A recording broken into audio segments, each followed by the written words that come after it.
Perkenalkan, kami dari kelompok 4. Nama saya Loris Vero. Nama saya Regina Julianti. Dan saya Nur Hikmah Mulwarma. Di sini, saya dan teman-teman saya ingin mempresentasikan hasil kerja kami. Baik, saya akan jelaskan tentang pragmatik dan bahasa. Pragmatik dan bahasa yaitu objek kajian linguistik yang banyak dinyatakan dalam ujaran, yaitu parol. Parol yaitu berwujud konkret yang nyata, dapat diamati atau diobservasi. Wujud yang termuat dalam parol yaitu diarahkan pada penggunaan bahasa dalam ranah yang umum. Dari sisi pemakai bahasa, parol menjadi pemegang kendali utama dalam ranah bahasa sebagai proses interaksi sosial yang berhubungan dengan memproduksi dan pemahaman bahasa. Proses memproduksi dan memahami bahasa dapat diterapkan dalam kondisi-kondisi yang berbeda sesuai dengan pertimbangan pemakai bahasa.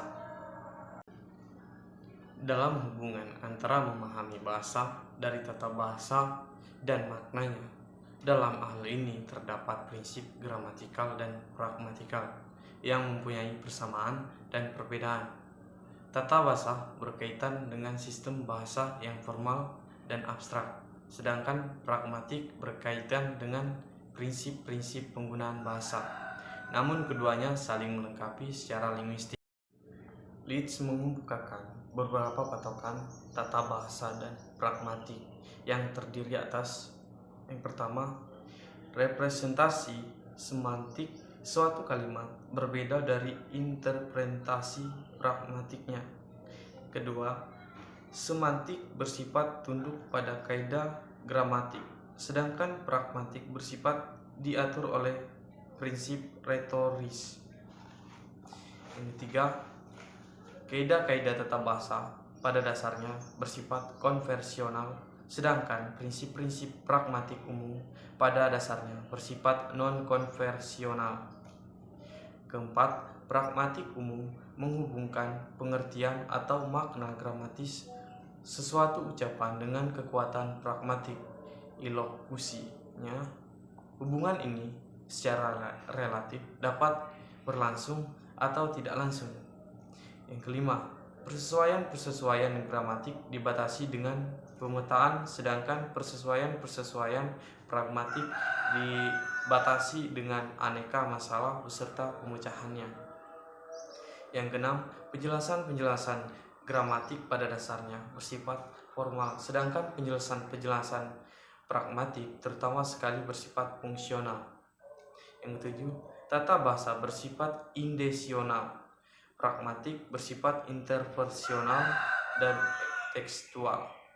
Yang kedelapan, pada umumnya tata bahasa dapat diberikan dengan bantuan kategori-kategori tersendiri dan tertentu. Pragmatik dapat diberikan berdasarkan nilai-nilai yang berkesinambungan dan tidak pasti.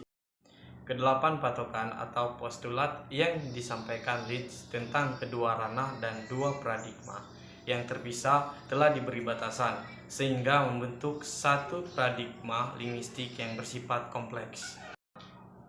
Menurut Yule mengemukakan bahwa pragmatik adalah studi tentang makna yang disampaikan oleh penutur kepada petutur atau lawan tutur. Studi ini banyak berhubungan dengan analisis tentang maksud penutur terhadap tuturannya daripada makna dari kata atau frasa yang digunakan dalam tuturan itu sendiri. Untuk memahami maksud, harus dipahami dengan situasi tutur yang sedang terjadi dalam ranah pragmatik analisis linguistik yang mampu mengungkapkan berbagai maksud yang ada di balik suatu ujaran. Maksud yang ada di balik suatu tuturan dalam pragmatik berhubungan dengan kemampuan pemakai bahasa yang menghubungkan serta menyerasikan kalimat dan konteks. Pragmatik adalah telaah mengenai hubungan tanda-tanda dengan prapnasir. Nah, tanda-tanda dimaksud mengarah pada kalimat berposisi yang berrelevansi dengan para penafsir yang terdiri atas percakapan atau mitra tutur dan penutur. Pragmatik dan bahasa berarti bahasa, konteks, dan makna yang tersirat sehingga menghasilkan dengan maksud yang sesuai. Konteks adalah bagian suatu kalimat atau uraian yang dapat mendukung atau lebih menjelaskan Konteks dibagi menjadi dua, yaitu konteks bahasa dan konteks non-bahasa. Konteks bahasa adalah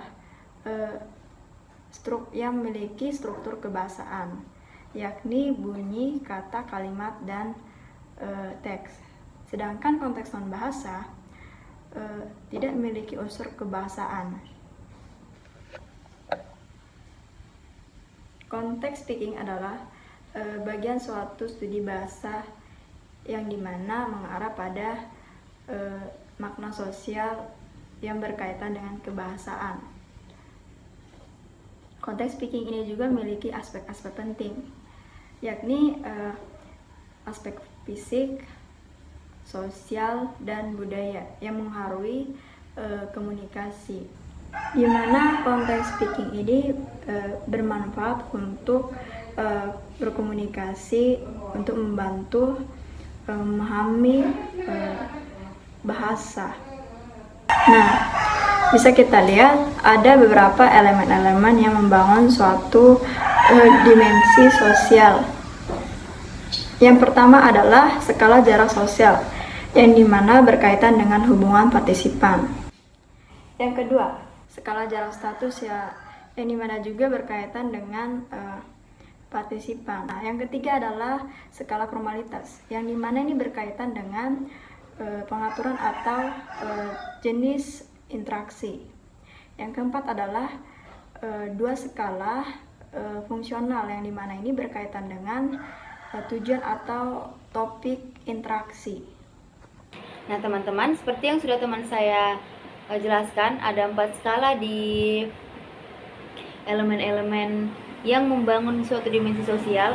Nah, 4 skala tersebut berguna untuk menjadi patokan penggunaan pragmatik dan ranah sosial dan ranah maksud yang terungkap lewat bahasa. Pada skala jarak sosial, setiap ranahnya tentunya berbeda, misalnya pada ranah pendidikan, keluarga, persahabatan, agama, pemerintahan, dan yang lainnya, yang topiknya pasti berbeda.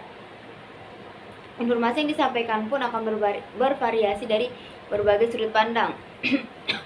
Wujud dan maksud pada setiap ranah penggunaan bahasa juga tidak selalu disampaikan secara rinci. Maka dari itu, pragmatik dalam konteks sosial percakapan memuat implikasi-implikasi yang unik setiap percakapannya.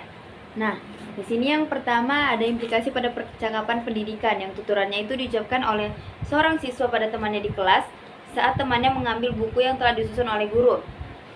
Nah, di dalam tuturannya itu si siswa mengucapkan ambil terus, ambil saja, sekali lagi saya laporkan pada guru. Wujud tuturannya itu mengandung kalimat perintah dan implikasinya itu kalimat peringatan. Mengapa wujud tuturannya itu dikatakan sebagai kalimat perintah? Karena di bagian kata atau kalimat ambil terus itu terdapat tanda seru. Dan juga ambil saja itu termasuk kalimat perintah karena di belakangnya juga terdapat tanda seru. Nah, yang kedua ada pada percakapan keluarga, yang tuturannya itu disampaikan anak pada ibunya untuk membayar uang komite sekolah yang belum dibayar pada bulan Maret. Tuturannya itu si anak mengatakan, "Mama, uang. Semua orang sudah kecuali saya." Wujud tuturannya itu kalimat permintaan dan implikasinya itu peringatan. Mengapa di implikasi tersebut mengatakan kalau kalimat tersebut adalah implikasi peringatan? Karena di bagian pertama percakapan si anak itu sudah jelas kalau si anak itu meminta uang kepada ibunya untuk membayar uang komite yang belum dibayar. Terus juga kalimat imbauan atau kalimat imbauan di percakapan kedua atau kalimat kedua si anak mengatakan kepada ibunya, "Semua orang sudah kecuali saya," yang berarti secara tidak langsung si anak menyadarkan ibunya bahwa hanya dia yang belum membayar uang komite sekolah.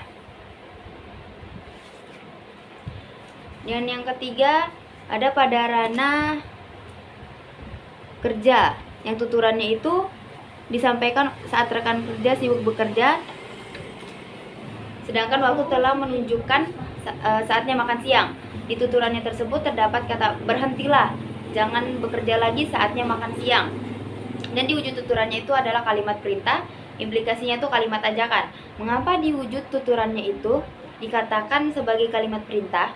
Karena di bagian kalimat pertama yang dituturkan itu ada tanda seru, yang dimana jika ada tanda seru itu berarti kalimat perintah, dan di implikasinya tersebut adalah kalimat ajakan atau mengajak, karena di bagian percakapan kedua tuturannya tersebut mengatakan jangan kerja lagi, saatnya makan siang, karena secara tidak langsung si rekan kerja tersebut mengajak rekan kerja yang lain untuk makan siang. Dan yang terakhir ada di ranah pemerintahan, yang tuturannya disampaikan di kantor desa saat pekerja mendata masyarakat yang berhak mendapatkan dana bantuan pemerintah.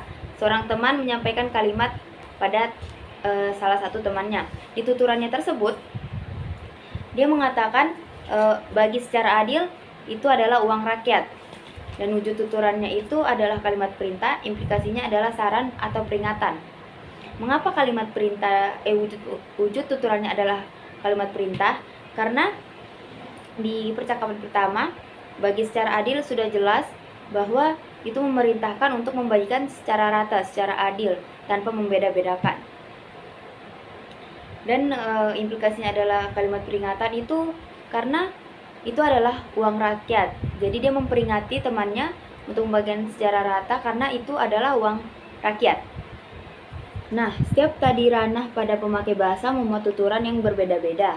Ketika tuturan dilengkapi dengan konteks, maka tuturan yang sederhana pun mengandung makna tertentu yang dapat mempengaruhi sikap dan pemahaman yang lebih mendalam terkait makna imperatif. Ada juga makna-makna tertentu yang tidak perlu diucapkan secara nyata atau secara langsung, namun tersampaikan secara tersirat.